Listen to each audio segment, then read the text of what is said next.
Здравейте!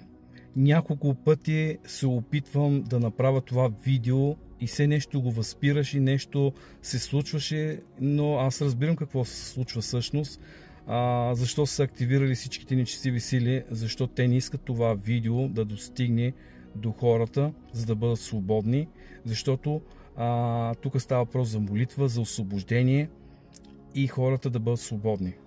Но няма значение каквото и да се опитва врага, Бог е по-силен, Бог е всемогъщ, Неговата сила е огромна и Неговото име е невероятно.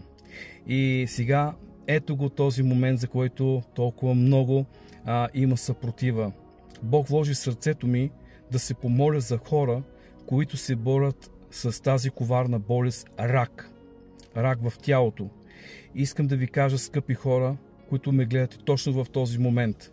Ако се присъединим сега с вяра, точно сега в мощното и чудотворно име на Исус Христос, ти можеш да бъдеш свободен от тази болест. Ти можеш да бъдеш свободен от тази болест. Защото властта и силата в Исусовото име е над всяка болест и над всяка немощ. И Бог ни даде на нас, в Неговото име, ние да бъдем свободни. В Неговото име ние да бъдем изцелени. И точно сега се моля в мощното име на Исус Христос, всеки един тумор, точно в този момент да изсъхне от корен. Точно сега се моля в мощното име на Исус, нека огънят на Святи Дух да дойде и да докосне точно сега твоето тяло.